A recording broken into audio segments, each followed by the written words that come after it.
Hey guys, and what's up? This is the lab section or the exploration section of the mitosis lesson. Kind of part two, but we're going to go into a little bit of application, and I'm not actually going to make this very long. This video is going to be pretty short, but I want to use it to sort of capitalize on some of the concepts that I want to cover and to give you guys sort of a brief overview of the cell cycle checkpoints that I talked about in the first part, how that works, and specifically some signal transduction pathways because I have some articles for you guys to read, or snippets of articles for you to read about cancer, and it's so cool, the articles that cover it and what they say about cancer, and I want you guys to better understand what's happening in those articles, so I'm just going to briefly go over some of the cell cycle checkpoints. Okay, so if you guys remember, by the way, I'm going to be using Khan Academy to kind of help me with this because they have some cool diagrams. I'll post the link to this on the video as well so you guys can see, but that's what's going on in the background if you're wondering why I'm showing this to you. And it's Khan Academy, and just want to talk about a couple of quick things. Okay, the first thing is, if you remember, the cell cycle is mostly made of interphase. About 90% of the cell's lifespan is an interphase, which is just the cell being born and growing up and all that stuff. G1, S, and G2, it's doubling its DNA, it's doubling its organelles, and the cytoplasm is getting ready to divide, and then finally, in its reproductive phase, which is either mitosis or meiosis, asexual or sexual reproduction, the cell divides into smaller cells to maintain its surface area, to refill a gap in your body left by a cut or something, and to preserve genetic stability. So, but the cell will not divide or will not go on to the next stage unless it's ready, right? And we kind of talked about that in the last one, so I won't go into that too much more.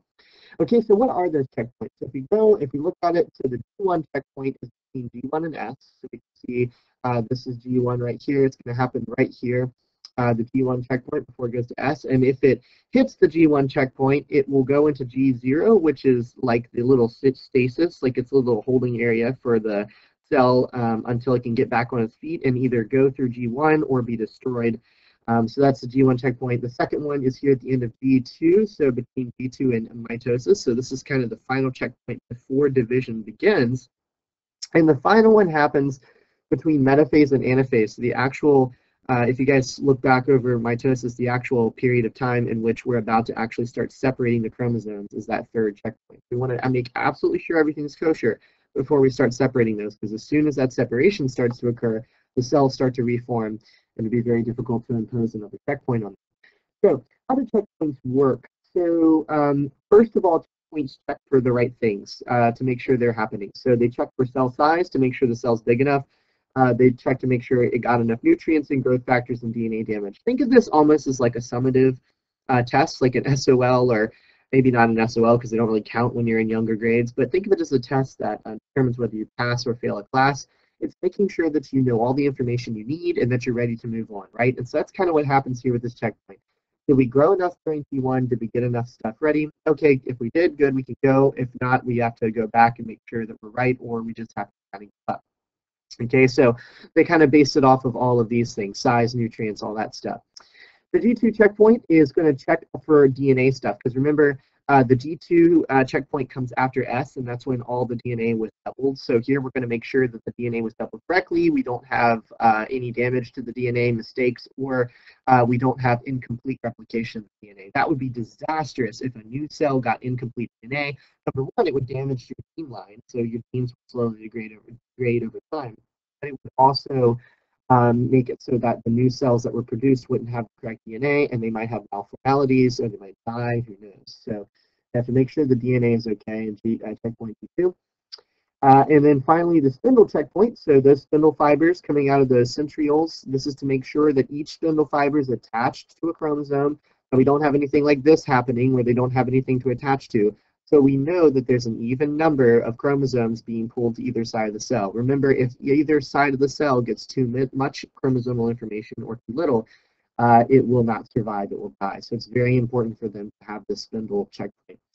So how do these checkpoints actually work? Well, they're regulated by hormones. So if you guys remember what hormones are, hormones can be proteins or lipids, but they're basically cell signalers. So they're they're molecules that go and they bind to receptor proteins on the surface of cells, or they bind to molecules inside the cell and they tell those molecules, hey, it's time to get going, like it's time to do our job, right? Whatever we're supposed to start doing, like such as divide or grow or whatever. So the hormones we're going to talk about are cyclins. They are our regulators. They are proteins, and there are four basic kinds that correspond to the four different stages. So we have D1, D1 and S and M. There's no G2, but the M sort of picks up after the G2, so it kind of counts for that. And how does their expression work? So cyclins have to reach a particular threshold in order to activate whatever process they're supposed to activate. So you can see the G1 cyclin is for activating both the G1 and S and the S cyclin. So that's why it continues to go up all the way up here, and then it starts to go down in level because it's no longer really needed. But what it does is basically the G1 cyclin activates, it binds to receptor proteins and says, hey, we need to start releasing G1S cyclin immediately. The cell starts making and releasing G1S cyclin, and when it reaches a particular threshold, if it's able to reach this threshold, all the checks have been checked off, it's grown enough, it has enough nutrients and everything, it can reach this threshold, and then suddenly these G1S cyclins are going to activate the next step, which is S phase, and the S phase cyclins are going to start being made. And then the S phase cyclins, when they hit that critical point, they are going to activate the next step, which is the M cyclins. You can see that actually the M cyclins start way back here. So all these cyclins, think of it as dominoes. You start one, it starts the other, it starts the other, it starts the other, and in each point they reach their peak, they move on, they help the cell to move on to the next stage of division. Okay, so how do they actually work though? Mechanically, like what are they doing to make the cell divide? Well, cyclins are working together with kinases, and kinases are molecules that have a really cool job. Kinases take that phosphate group off the ATP. Remember, we stuck that additional phosphate group onto ADP during cell respiration to make ATP, and we said there was a lot of instability in that molecule, a lot of stored energy.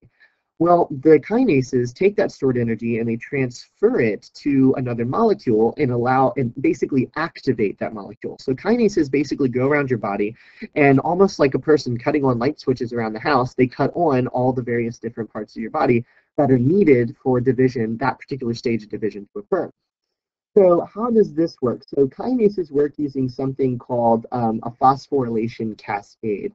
And this is called a signal transduction pathway. That's a lot of words to hit you with at once. So what does that mean?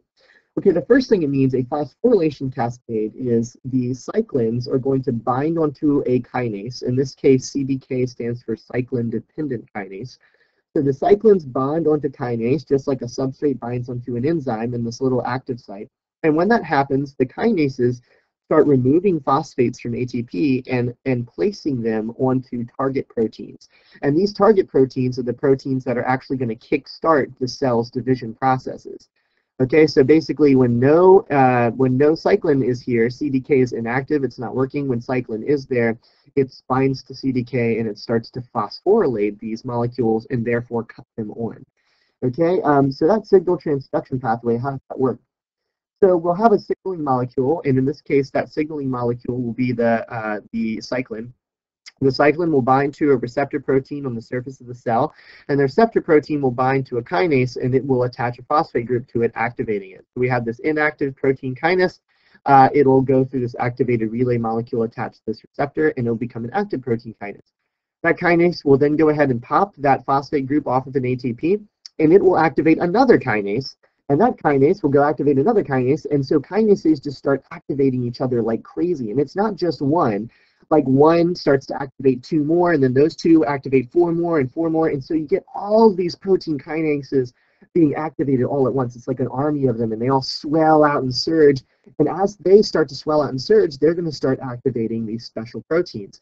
And so there's going to be thousands of them activating these proteins, and these proteins are going to be the proteins involved in making those spindle fibers, helping to dissolve the nucleus around the cell, the chromosomes, so they can be divided, all that stuff. So this huge cascade, that's why we call it a phosphorylation cascade. We're phosphorylating, we're adding phosphate groups onto all of these molecules. That huge phosphorylation cascade ends up in a cellular response, such as division, or whatever round of the cell cycle we're on. So that's how that works. And an example of that here is a maturation promoting factor. And when it is excited, it does just what I said earlier. It starts to break down the nucleus in that pro-metaphase or that prophase state to allow for that division to eventually occur. So that's pretty cool. So what is cancer then? Okay, so cancer then uh, is, oh, I see it. Cancer, here we go. Cancer is when that process shuts down. So by some sort of mutation, what happens is there's damage to the DNA that's in the cell, and instead of the cell being able to regulate its cyclins, it loses that ability and it starts producing cyclins in a huge way. And it just starts dividing and dividing and dividing. And those cell checkpoints I mentioned earlier that are making sure, hey, do we have enough nutrients? Do we have enough this to divide? It does not care. So it's not checking its genetic integrity. It's not checking whether it's replicating the DNA properly. It is just going for it, and it divides like crazy. Why do they do that? That's what we're going to explore in the article. So I'm not going to go over it hugely right now. I just want you to understand that cancer is when, for whatever reason, mutations arise and they start breaking down the ability of the cell cycle to process and control itself. There's two things that could happen. Either it could become cancerous and form into tumors of uncontrolled growth, or it could undergo something called apoptosis. So what is that? So apoptosis is the process by which a cell can recognize it's gone cancerous and it just basically commits suicide. So what happens during apoptosis is a similar thing, actually, funnily enough. Other hormones are released, and those hormones are going to activate kinases, but those kinases, instead of preparing the cell for division, are going to start ripping the cell apart from the inside out. So what does that look like? So this is a fantastic animation. I'm not going to play the whole thing, but I want you to kind of see basically how this cascade works and how it starts to break down the cell. So we have this cell here. This again is wiki.edu. I don't own the rights to this, obviously, for anybody who cares. But this is a really great video, and I can post a link to it on our thing. But anyway, so we have this sick cell, and that sick cell is, infected. Maybe it's cancerous. Who knows? But all these healthy cells around it are totally okay. And so what's happening here in this cell? Well, what happens is we have these protein receptors on the surface of the infected cell. And we have this T cell, which is like a defensive cell, come down and bind to it. And the T cell goes, oh, crud, this cell is cancerous. It's going to be dangerous to the body. We need to do something about this. And funnily enough, the receptor on the T cell is called the death ligand. And so the death ligand binds to the receptors on the infected cell, and it starts a phosphorylation cascade. So what happens is here we see that bottom part of that receptor, it attaches onto these proteins and it's going to phosphorylate them. So when they're phosphorylated, and we'll see that in just a second here. Here we go. Almost there. Just 1 second. We create this. So we've phosphorylated this enzyme called caspase 8. And caspase 8 is going to act like a protein kinase. It's basically going to go out and it's going to start activating caspase 3. So it's like a protein kinase, and it's activating other kinase-like molecules that are going to start proliferating the cells. See how they're going through and activating each other, activating. It's just this huge cascade, right? So we have all of these activating ones. Okay, and then all these activated proteins start ripping the cell apart inside out. So they start going through and just tearing the cell apart using that catabolic activity that we talked about that enzymes have. So they're going through and binding to a active site and just going through and ripping things apart. And this is such a cool top-down view. You can see they're like bees swarming. All these activated enzymes, this growing signal or phosphorylation cascade is just coming through and destroying the cell inside out. Okay, as that happens, it's actually going to start activating additional complexes, other molecules from the mitochondria. And this is going to create a complex of caspases and other enzymes called the apoptosome, which sounds very scary. And the apoptosome is very scary because the apoptosome is basically like a super activator. The apoptosome's job is to start activating caspase 3, that enzyme that's tearing apart the cell, on a massive scale. So we just start generating crap tons of caspase 3 activation, and caspase 3 goes through and it totally rips the cell apart. And so once the cell's membrane is compromised, you start to see it falling apart, and then boom, the cell just sort of is all kind of amazing and cool. Okay, so now hopefully you understand how cancer is basically like an unregulated cell cycle, and you know now that the cell can do apoptosis to try to fight it, but it's not always going to win. And so how does cancer arise? Why do those mutations happen?